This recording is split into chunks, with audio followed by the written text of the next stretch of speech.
नमस्कार, उत्तराखंड एक्सप्रेस में आप सभी का स्वागत है। मैं हूं नीलू। करते हैं आप खबरों की शुरुआत और सबसे पहले बात वीकेंड टूरिज्म की। तो मसूरी में अब बिना आरटीपीसीआर के नेगेटिव रिपोर्ट के पर्यटकों को एंट्री नहीं दी जाएगी।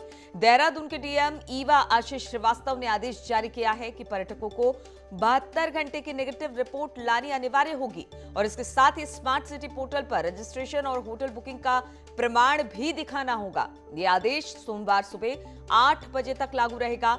वहीं चीफ सेक्रेटरी की सख्ती के बाद डीएम ने आदेश दिया कि टूरिस्ट प्लेस पर पुलिस, होमगार्ड और पीआरडी के जवान तैनात रहेंगे जो मास्क और सोशल डिस्टेंसिंग का पालन कराएंगे।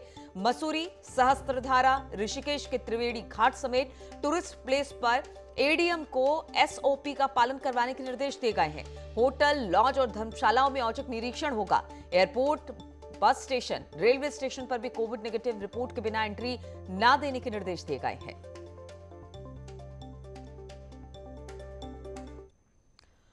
और उत्तराखंड के पर्यटन स्थलों पर बढ़ती भीड़ पर नैनीताल हाईकोर्ट की नाराजगी के बाद राज्य सरकार हरकत में आई है और सीएम ने सभी डीएम को सख्ती के आदेश दिए हैं। न्यूज 18 ने मसूरी के कैंपटी फॉल पर मौजूद भीड़ की खबर दिखाई थी, जिसके बाद हरकत में आए प्रशासन ने कैंपटी फॉल पर एक समय में सिर्फ 50 टूरिस्ट के आने की मंजूरी दी है। नैनीताल, हरिद्वार, देहरादून, ऋषिकेश में प्रशासन सतर्क है। हरिद्वार में गंगा घाटों पर भी चौकसी की जाएगी। वहीं सीएम धामी ने कहा कि कोविड के नियमों का सख्ती से पालन कराया जाएगा।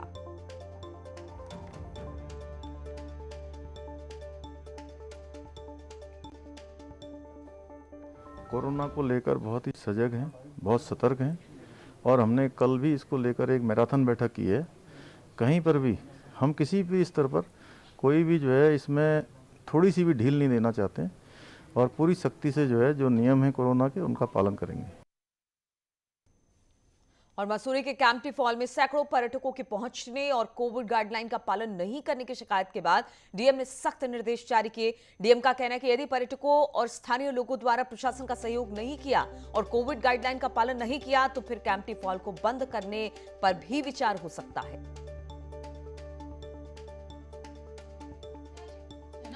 इसमें हमने क्योंकि काफ़ी उल्लंघन के मामले सामने आए थे तो मैंने उसमें आर्थिक दृष्टि से नुकसान वहाँ पर ना हो तो उसमें हमने एक बीच का रास्ता निकाल करके एक ऑर्डर किया है जिसमें 50 से ज़्यादा लोग एक टाइम में पूल में अंदर नहीं जा सकते। आधे घंटे के बाद, हूटर के बाद उनको वहाँ से बाहर निकलना पड़ेगा और उसके बाद 50 और लोगों को भेजा जाएगा। अगर इन चीज़ों से भी स्थिति नियंत्रण में नहीं आएगी या प्रशासन का सहयोग नहीं होता दिखाई देगा तो फिर हमें बाध्य होकर के कैंपटी पूल को फिर बंद करना पड़ेगा। और इसी पर बातचीत करने के लिए दीपांकर इस वक्त हमारे साथ देहरादून से जुड़ गए हैं। दीपांकर, सबसे बड़ी बात यह है कि लगातार कोविड में छूट मिली तो लोग पहुंचने शुरू हो गए पर्यटन स्थलों पर। लोगों ने यह भी नहीं सोचा कि अभी कोरोना पूरी तरह से खत्म नहीं हुआ है। अब ऐसे में सरकार के सामने, प्रशासन के सामने बड़ी चुनौती है कि किस तरह से कोरोना गाइडलाइन का पालन कराया जाए। तो उसको लेकर किस तरह की व्यवस्था वहां पर की गई है ताकि जो लोग जा रहे हैं वो पहले से बिल्कुल तैयार होकर जाए वहां पर।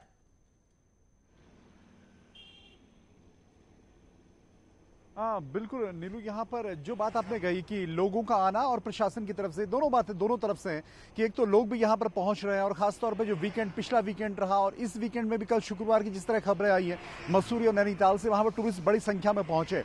तो पहली बात यह कि जब टूरिस्ट यहाँ पर पहुंच रहा था उस वक्त प्रशासन की नजरें उस पर किस तरीके से थी, प्रशासन ने उस वक्त इस पर ध्यान क्यों नहीं दिया, पुलिस ने उस वक्त इस पर ध्यान क्यों नहीं दिया। जब हाईकोर्ट से फटकार लगी तो तब आपको याद आई कि हमें यहाँ पर व्यवस्थाएं बनानी है। ये बात तो आती है प्रशासन की तरफ से। दूसरी बात यह कि पब्लिक के लिए कम से कम अब यहाँ पर थोड़ी दिक्कतें जरूर इसलिए बढ़ेंगी टूरिस्ट के लिए क्योंकि अब आपको रजिस्ट्रेशन, ऑनलाइन रजिस्ट्रेशन उत्तराखंड में आने के लिए आरटीपीसीआर रिपोर्ट, वो भी फर्जी नहीं, ओरिजिनल रिपोर्ट, और तीसरी चीज होटल की बुकिंग, ये 3 डॉक्यूमेंट आपको दिखाने होंगे तभी आपको किसी भी टूरिस्ट स्पॉट पे एंट्री मिलेगी। सोमवार की सुबह तक ये नियम यहाँ पर लागू रहेगा, यानी आज सैटरडे और कल संडे, इन 2 दिनों में जो भी टूरिस्ट बिना इन 3 डॉक्यूमेंट के उत्तराखंड आ रहा है तो उसके लिए मुश्किल खड़ी हो सकती है, उसको बॉर्डर से वापस लौटना पड़ सकता है।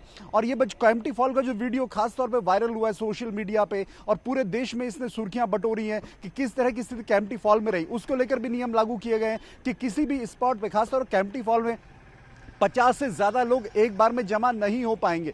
तो चिंता इसी बात की है, जिस तरह प्रधानमंत्री ने चिंता जताई थी, जो मंत्रिपरिषद की बैठक हुई थी उसमें उन्होंने कहा था कि ये जिस तरह की तस्वीरें आ रही हैं अलग अलग टूरिस्ट स्पॉट से, वो कहीं ना कहीं चिंता का कारण है। तो ऐसे में उत्तराखंड को कैसे सुरक्षित रखा जाए, खासतौर टूरिस्ट स्पॉट्स को कैसे सुरक्षित रखा जाए, उसको लेकर अब गाइडलाइंस जारी की गई। और अब देखना होगा कि आज जो शनिवार का दिन है और कल रविवार का दिन है, कितने लोग यहाँ पर पहुंचते हैं और कितने लोगों को यहाँ से वापस लौटना पड़ता है। नीलू और दीपांकर, सबसे बड़ी बात यह है कि अभी बहुत ज्यादा दिन नहीं बीते हैं, जबकि उत्तराखंड उन राज्यों में शामिल था जहां पर डेथ टोल हो या फिर लगातार कोरोना मरीजों की संख्या के बढ़ते आंकड़े हो।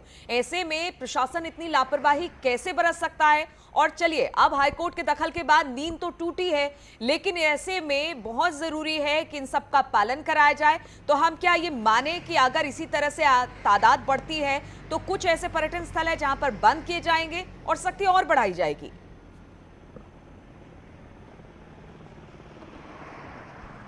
अब बिल्कुल नीलू, जो बात आपने कही कि प्रशासन के लिए सबसे बड़ा सवाल यही है कि जिस दौरान यहाँ पर मान लीजिए सरकार के परिवर्तन की बातें भी थी, गवर्नमेंट यहाँ पर चेंज हुई, उस दौरान का ये वीकेंड रहा जो पिछला वीकेंड था, और उस दौरान ये बताया जा रहा है कि कैंपटी फॉल का वीडियो उस वक्त का हो सकता है, उसकी कोई पर्टिकुलर डेट सामने नहीं आई है। लेकिन बात वहीं पर आती है कि डिस्ट्रिक्ट के डीएम, डिस्ट्रिक्ट के एसएसपी, डिस्ट्रिक्ट के एसपी क्या उस वक्त बॉर्डर पर इस तरह चेकिंग नहीं कर रहे थे? क्या उस वक्त यहाँ पर रिपोर्ट चेक नहीं की जा रही थी? क्या उस वक्त होटल की बुकिंग्स चेक नहीं की जा रही थी? होटल्स में कितने लोग रुक रहे, क्या उस वक्त पर चेक नहीं किया जा रहा था? जो आज आपको इस हालत में आना पड़ा कि अब आपको यह कहना पड़ रहा है कि हम 50 की संख्या से ज्यादा टूरिस्ट को परमिशन नहीं देंगे, हम बॉर्डर्स पे चेकिंग बढ़ाएंगे, जिसके बाद 3 डॉक्यूमेंट नहीं होंगे तो वापस कर दिया जाएगा। तो ये कहीं ना कहीं चिंता का विषय जरूर है। लेकिन अब देखना होगा कि ये वीकेंड जो रहता है वो टूरिस्ट स्पॉट पर किस तरह का रहता है, कितने टूरिस्ट वहां पर पहुंचते हैं और कितनों को यहां से खाली हाथ वापस लौटना पड़ता है। नीलू, बिल्कुल, कोरोना अभी खत्म नहीं हुआ है, इसीलिए प्रशासन को भी सख्ती बरतनी होगी और लोगों को भी लापरवाही अपने थोड़ा सा उस पर भी ध्यान देना पड़ेगा। बहुत बहुत शुक्रिया आपका दीपांकर, हमारे साथ जुड़ने के लिए।